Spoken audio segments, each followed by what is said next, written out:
muse tonight while we were sitting on his rooftop. He said it like it was the most romantic thing in the world, like he wanted me to jump him right then and there for his thoughtfulness. And all of my trepidations about going on a date with him would go out the window because I was his muse. Just felt dirty when he said it. Like, it didn't feel nice, like it just felt gross. I don't know. I smiled and said thank you in the moment, but I didn't like it. If he meant that I was his muse, like I reminded him of the muses from Hercules, then I'm on board. Or if I just inspired him to write, then that's fine, but that's not what he meant. He said, I want to write you, not about me. He wanted to write me. He wanted to put me on a pedestal with rotating lights like a fucking car so he could sit down at his dumb typewriter and talk about how there's this girl who's not like other girls, who changes the life of a misunderstood narrator. I know what being a muse means to an MFA student. I inspire him to write? Fuck that shit. This isn't Shakespeare in love. Why can't he just be his muse and I can be mine? And then he takes my hand and he says, I want to write great adventures for you on the page. I wanted to barf on his dumb shoes. And he kissed me and he said, this is the start of our story. What is this? Some bad fan fiction or something? And then he takes out his notebook and he starts writing down all of his thoughts on the moment, always his, making it all his, and he says, I want to write poems about your lips, I want to write stories about your eyes, I want to shape your mind, and then he throws his arms out like this. I shit you not, he throws his arms out like this and yells, we are boundless to the city below, as if they actually gave a shit. And I just drank a beer because that's not real, right? I mean, that's insane. I can get over him thinking that he's in some indie movie, but I don't want to be his muse. What does that do? It strips me of my agency. It just makes me his plaything to sculpt into some fucking goddess in his stories. So I'll walk in a red dress, or I'll take off my glasses and I'll become beautiful, and all the fucking intellectuals reading his story will think that's the ideal girl, but I'm just an ideal to him. I'm not even a human, just a plot point, and I don't want to be a plot point.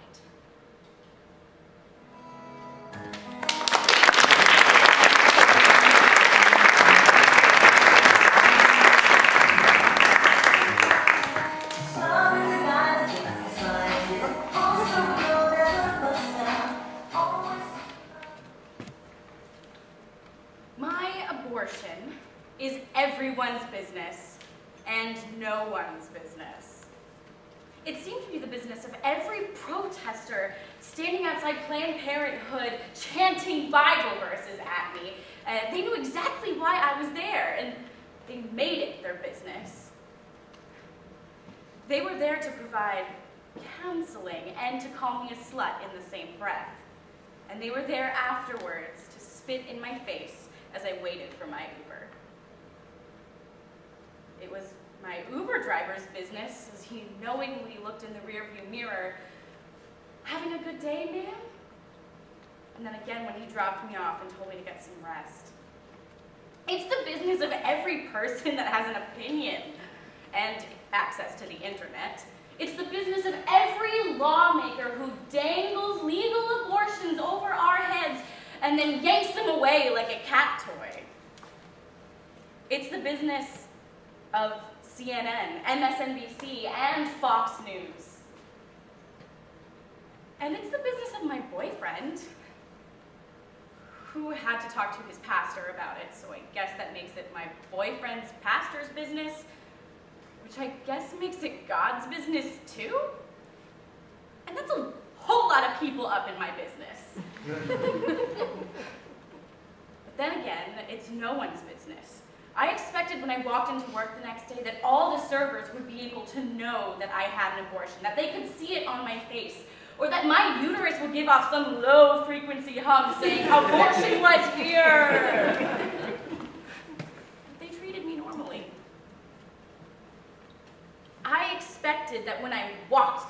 street, there would be flashing lights saying, "This girl just had an abortion!"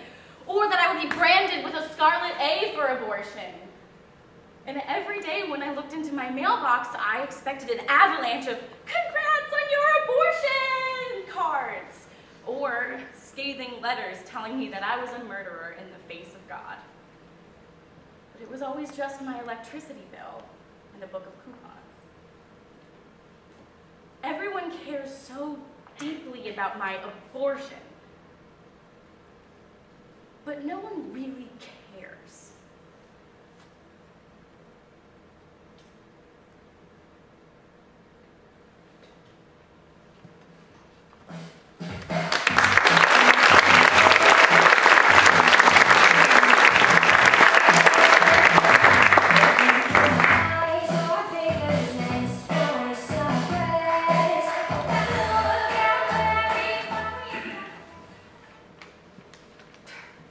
Oh, please. We have these pleasantries at least once a year. We run into each other at the farmer's market or the bookstore or the bakery, and you say, "How are you?" in that same pitying, condescending, sugary, infuriating way. You don't care how I am. You don't care because the answer to "how are you" is always going to be good, and or well if you're a stickler for grammar. No one's going to answer a chance encounter's "how are you" with a whole rundown of the mental health history or all the reasons why this day has been tough. It means that you don't have to deal with the cold, hard truth of how I actually am. It means that you don't have to deal with the fact that your decision that I wasn't fun anymore caused me to spiral out.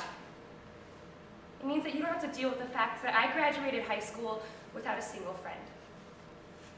No, you just want to hear that I'm doing good and or well now, so you can absolve yourself for one more year until we have this interaction again next summer, and then you can say how you're so glad that I'm doing better and how it's so good to see me, and then you could run home to your journal and say how great of a human you were today. Shh.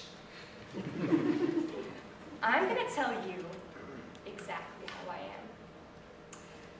Let's see, sometimes when someone doesn't text me back immediately, I panic, and I think about how maybe I ruined another perfectly good friendship. I still have sleeping troubles. My mind circles and races and thinks about all the things that I've ever done wrong in my life until I sleep from pure exhaustion. I passed by the high school last night, and for the very first time did not have a shiver of fear.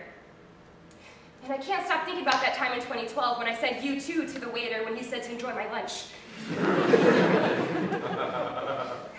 And sometimes I can't help but think about how everything in the history of everything has always been my fault. But I did take my walk with my dog, and it was impressively slow. She has back problems now. And I did drink a really good smoothie on my back porch. And then I decided to buy a book, and now here we are. And later, I'll probably contemplate about this and how it all went, and then I'll probably drink a hard cider. So yeah, I'm doing okay. Thanks for asking.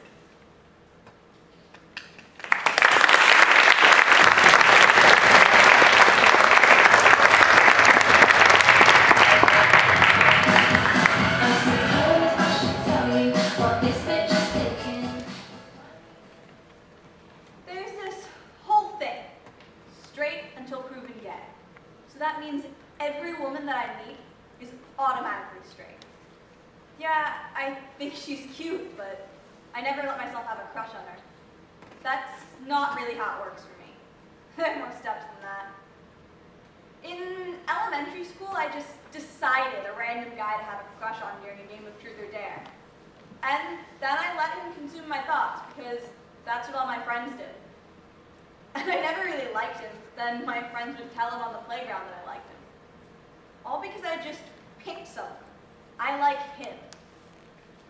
But crushes aren't like that anymore. No, it's never as simple as I like her. There are all sorts of conditions. First, I have to figure out if I'm interested in a friend way or a gay way. Once that's sorted out, then I have to talk myself into the crush, It's a lot of rationalizing. If she's interested in women, then I could see myself having a crush on her.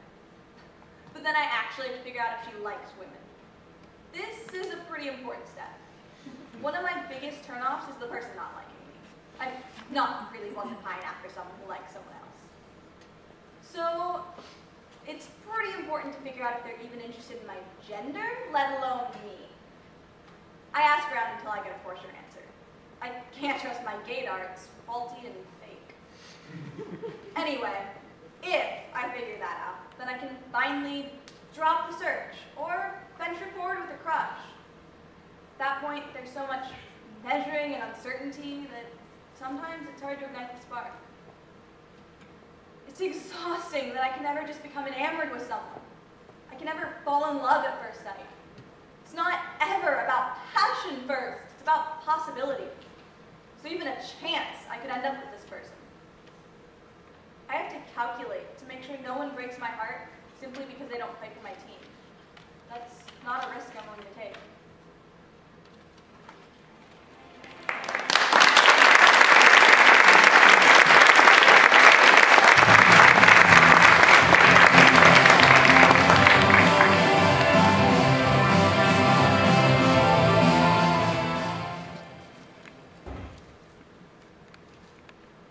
It's been 101 days since I reported my rapist. 101 days ago, they told me I would hear something in 6 weeks. I've been a student at this school for 255 days, and there's 1 day left in the semester. I have received 0 emails about my hearing. Every day, I pass a sign that says, "Live what you love." I don't love this. I don't love this place. 101 days since I felt welcome here. It's been 90 days since this girl on Twitter said that I give feminists a bad name. I should probably kill myself. It's been 101 days since I have been a full person in the eyes of my peers, of my teachers, of my school. It has been 81 days since my school told me to sit down and to shut up, that I was bringing the harassment on myself online by talking about my attacker. I haven't slept 43 nights this semester. It's been 101 days since I decided to be brave. I haven't been able to focus on 12 papers, on 5 exams, on 126 reading assignments.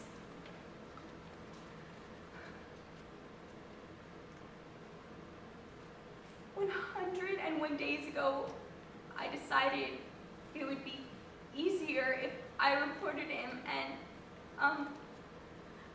I've spent 101 days wondering if that's true. 3 girls have told me that he slapped their ass on the street. I decided it would be better if I reported him, but somehow it is worse. It is so much worse. I haven't gone to 6 birthday parties because I was afraid to go out, and 9 people have stopped talking to me. I have met 5 people with his name, 5 Alexes, 101 days of not being fun to be around, of being told that it was because I dress provocatively, or I wear makeup, or I'm flirty.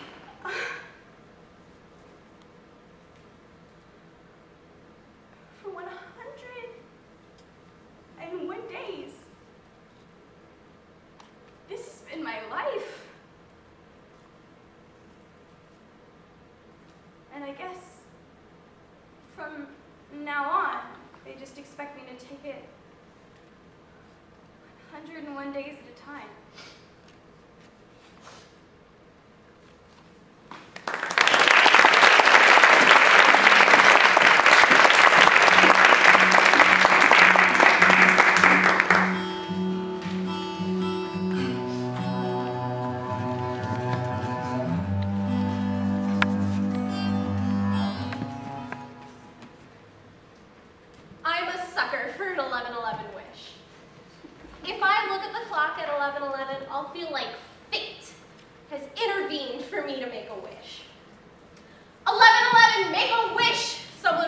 they've caught the clock in this repetitive time.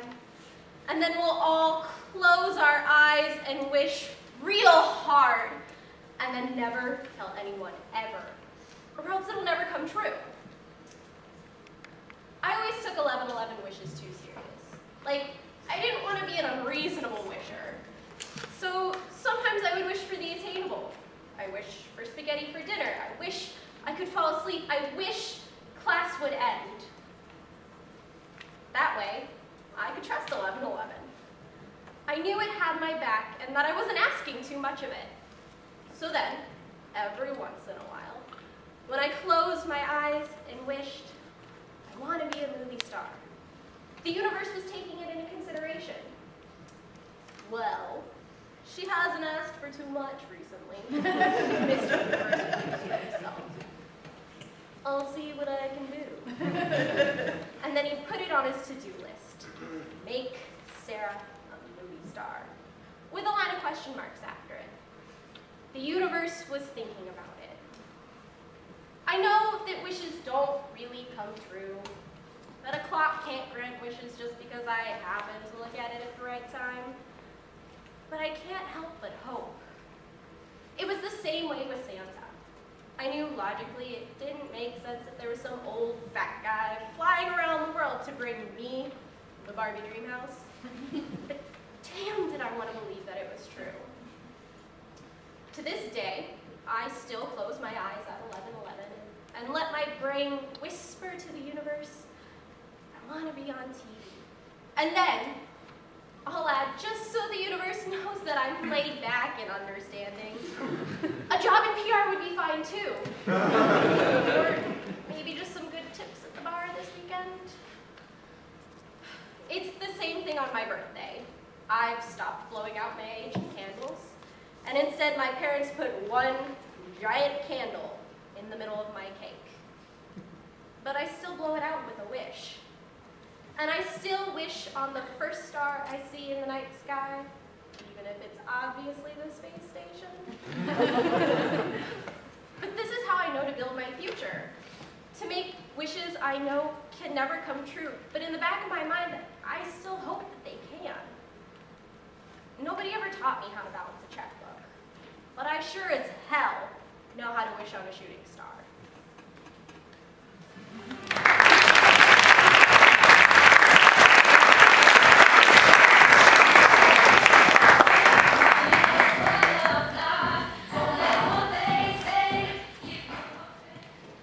Look, I'm sorry about last night.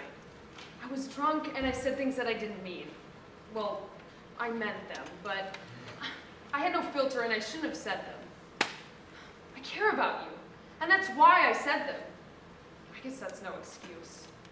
I can't stand to see you sad, and you say you aren't sad, but I can see it. I can see it in your eyes. I'm sorry, that's gross, but it's true. It's him. Him. Chad doesn't make you happy, so I can't just stand idly by and watch you make the biggest mistake of your life. Everyone was talking at your engagement party, talking about how you two were the perfect couple, and I couldn't believe it. I know you don't believe it. It's not my place. I know it's not my place to tell you how to live the rest of your life, but if I say nothing, I'll feel guilty about it forever. No matter what happens, I'll hold your dress while you pee. But I need you to think, Shelley. Really think. Is Chad what you want?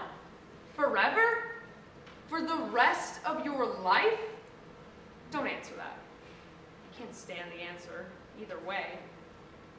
I feel so powerless. Watching you throw your life away? No, I didn't mean it like that. Those are the wrong words. Always the wrong words.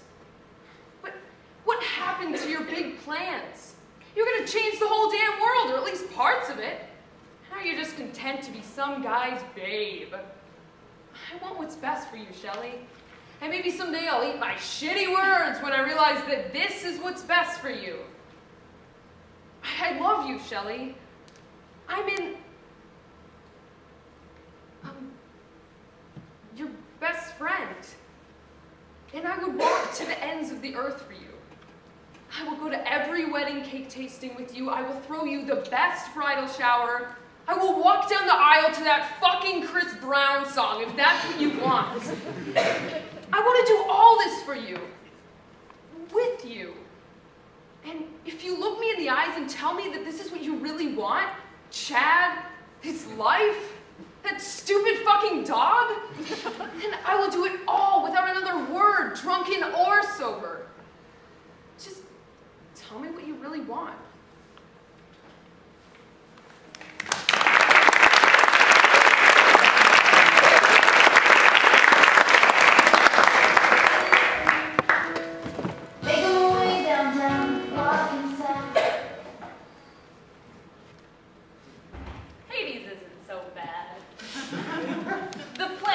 Not the God. I'm indifferent to the God. I mean, he's my husband, but I don't spend my whole life with him, so I don't really know him. And I don't really have a desire to. Is that bad? He's fine. Don't get me wrong. I don't hate him or anything, but I'm definitely not in love with him. Mama says that's fine. She says she wasn't in love with Zeus. Dad. It's not about love, she says. It's about power. And that's why Hera hates Mom. And me. She doesn't care if Zeus is unfaithful. She just cares that she can't be certain that it's her kids who are going to be the most powerful in the realm if Zeus is going to sow his celestial seed everywhere. I mean, I don't have any ambitions to rule Olympus. The underworld is fine for me. Is it my dream home? No, but there are real people down there. It's not just a circle jerk of gods congratulating each other on their power while also messing with each other all the time. There are real normal people who've lived interesting lives and conquered every beast known to man. They only usually make small talk with me. They're probably scared of pissing Hades off.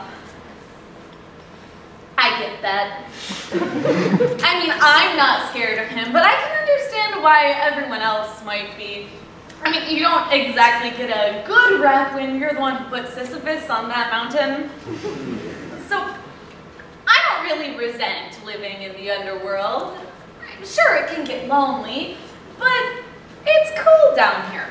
I mean, not cold, but neat. It's the moving I don't like. It's not even my choice. It's just like, okay, harvest is over, off to the underworld with you. I don't even get a vacation day to appreciate all the hard work I've done. I'm already sailing across the river Styx, and then just when I'm getting all settled into the palace of the underworld, it's time to move back up and get the damn flowers planted, and everyone needs something from me. The people are all asking for a good harvest for me to watch over their wheat and flowers, and then the gods are all trying to convince me to favor different city-states with a bountiful harvest, and Mom just wants to talk shit about all the other gods and everything they did while I was away. And I'm just one god. It's all too much. And then usually the city-states will have gone to war and conquered each other while I'm gone. This one time, Aphrodite started shit over who was the most beautiful, and that went on forever, and then ended with a wooden horse for some reason. I don't really pay attention to current events. I have 2 homes to keep up with. I can't keep all the drama from everywhere in my head and make sure everyone gets enough grains and enough flowers. I'm just one person. I can only do so much, honest to gods. And I never get to do something for myself.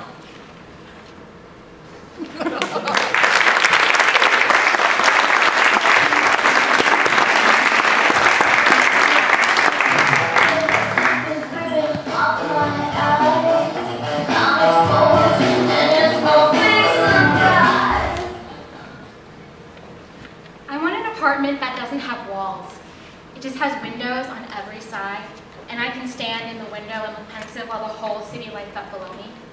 And yeah, it's at the top of this tall building, the top floor. I have to take an elevator up. People will get in and out of the elevator, but I'll stay until the top floor, where the elevator will open straight into my apartment. I'm just, boom, there. And it will be clean, spotless. And I didn't have to do a damn thing to make it look that way. And it will look like something straight out of one of those fancy magazines. I see like a fluffy white carpet and a leather couch, and there's an espresso machine that greets me every morning. Good morning, Caroline. Have a great day. And then it'll make espresso, and I'll eat organic avocado toast every morning, and I'll take my vitamins, and then one of those, town cars will take me to whatever high-powered job I have, like an editor of a fashion magazine, or I don't know. And I'll have at least 2 assistants, but probably more. One of them is this sexy guy who says, Miss Weiss, you have a call on line 1. And I'll have him tell them that I'm not in because I don't have time to deal with their trivial needs. Or maybe I'll answer the phone like, Timothy, darling, how good to hear from you. And then that night I'll probably attend a cocktail party. I have a change of clothes in my office. At the party, people will kiss me on the cheek and tell me how fabulous it is to see me. But also my rival will be there, and we'll exchange pleasantries before we resolve to destroy each other. I will destroy her, make no mistake. And then after someone's bought me a drink made top shelf vodka, then I'll call for my car to take me home, back to my perfect, beautiful apartment.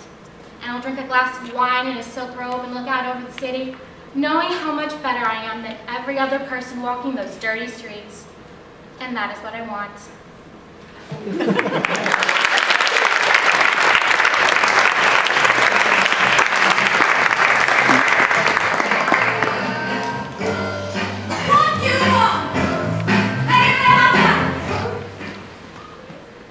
It's not like that. It's like, well, you ever been by an open window with no screen or anything and just thought to yourself, I could jump.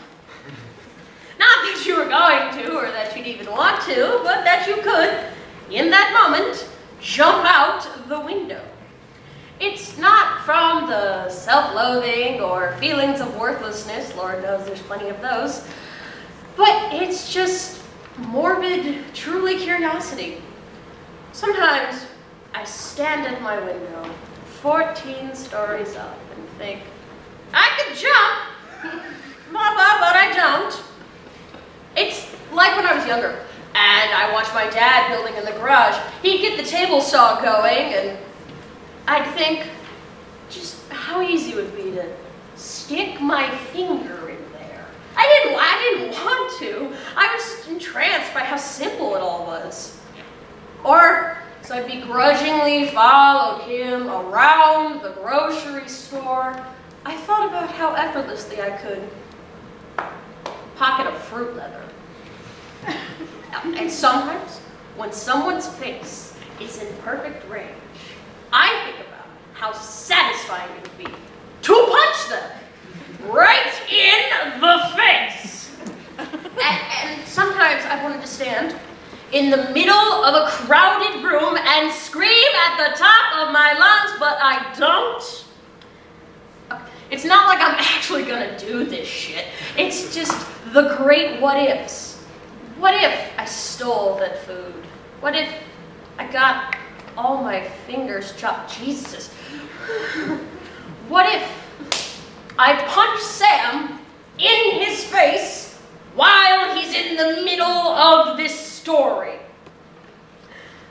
What if I just ruined this party by screaming? What if I jump? What if? We all have thoughts like these, right? Right? I mean, I never dream of acting on them. Because if I did, there'd be a problem. But there's no problem. I don't have a problem.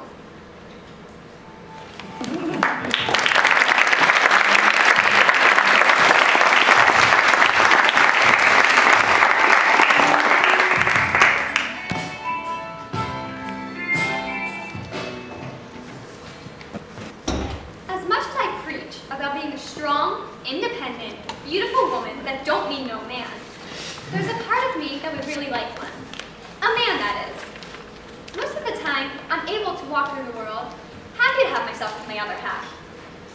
But then I hear a love song, and I want those words to mean something. Or I watch my favorite characters on a TV show get together, and I wonder, why can't I have that? Why has no one expressed their love to me on top of the Empire State Building? Why has no one pulled out an acoustic guitar at a party for me? Wait, scratch that. I don't want that. But you get it. I just keep wishing that my own personal version of the Notebook will begin any second, and that my unlikely but perfect lover will climb a Ferris wheel to ask me on a date. And I know that's unrealistic, and that Nicholas Sparks knows nothing about real women or real life. But God, it sounds so damn nice. And I hate myself for thinking like this. I know better. I know I don't need a man to complete me and take care of me and hold me at night. How naive of me to think that having a guy in my life will make me happier. And all the bad shit will disappear. And then all the good shit will get better. But then I fantasize about a hand on the small of my back. Or a goodnight text message. And I want that. I hate it. It makes me want to scream, but I want it all. And it's so embarrassing. I just don't understand why it's so unattainable to me. Is there something wrong with me that I can't live a life written by Nora Ephron? And I know it's all bullshit. I know taking my glasses off won't make me beautiful. I know some guy hasn't been admiring me from afar, too afraid to approach me.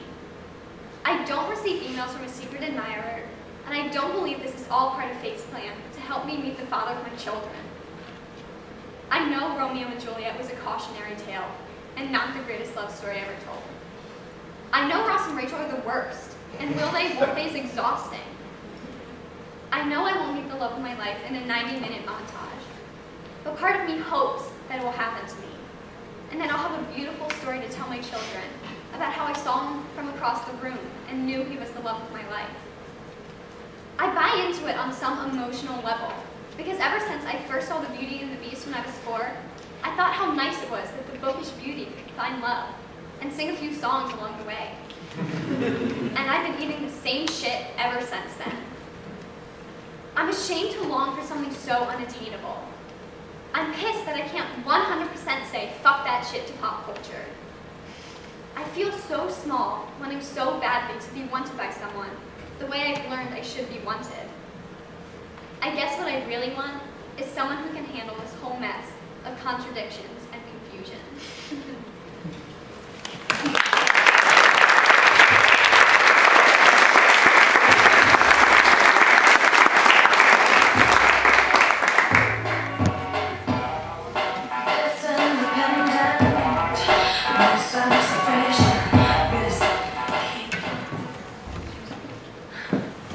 Okay, you are not talking right now, okay? I am talking.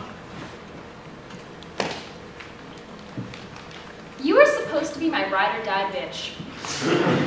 Through thick and thin, and all those other stupid sayings. But you don't care about me. You never did. And I have put up with this for so long. Yeah, there were good years, but I clung to those as you dragged me the past 5 like I meant nothing to you. And there is no one who is going to stand up for me, so I'm going to have to do this myself. Just, please. Let me say something, okay? Let me say something for once. How many times did you tell me to get over it? How many times? You told me to get over my bullies, my fears, whatever, and meanwhile I sat and listened for hours when you did not get the part of the play that you wanted. No, that's not fair. Yes, you should have gotten the part. Well, for what it's worth, you have been a terrible Sandy, and Grease is a terrible musical anyway, so. And I cannot count the number of times you made me feel like a child. For not ever having kissed someone, for not going to a private school for summer camp, for not knowing how eyeliner works, and I stayed. I fucking stayed because that is what best friends do. And I am so dumb. I am so stupid. I could have walked out so many times, but I stayed for the thrill of hearing you say that I will always be your best friend. Because that is what best friends do. They don't peace out when they meet cooler older friends. They don't spread rumors, and they sure as hell don't treat their friend like a convenience store that they can pop in and out of whenever they want a pep talk. Don't you dare try and deny that. My friendship is not where you buy your cigarettes. My friendship is where you get your fresh produce. Now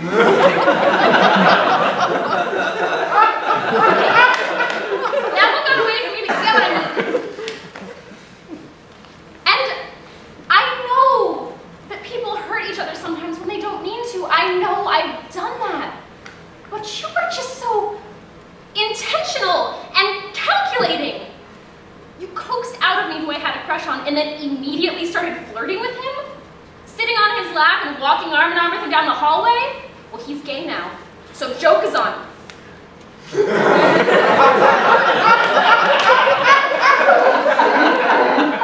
Both of us, I guess. And it still echoes in my ear, that time that you told me, you know, you can be a real bitch sometimes. Because no one had ever said that to my face before. And I worry every day that you're right, and you know what? You probably are, but pot kettle. And the worst part of this is that no matter how much I tell myself that I don't give a shit what you think anymore, I know that that'll never be true. I want you to hear how great I'm doing and be a little bit jealous. I want you to see my Facebook posts and my tweets and see what you're missing. And worst of all, there's always going to be this part of me that wants you to like me just a little more than everybody else. And you don't get to defend yourself right now, okay? You can do that some other time, but just not right now.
Because somehow I'm still hopeful that my soulmate is sitting across the bar waiting to muster up the courage to buy me a gin and tonic.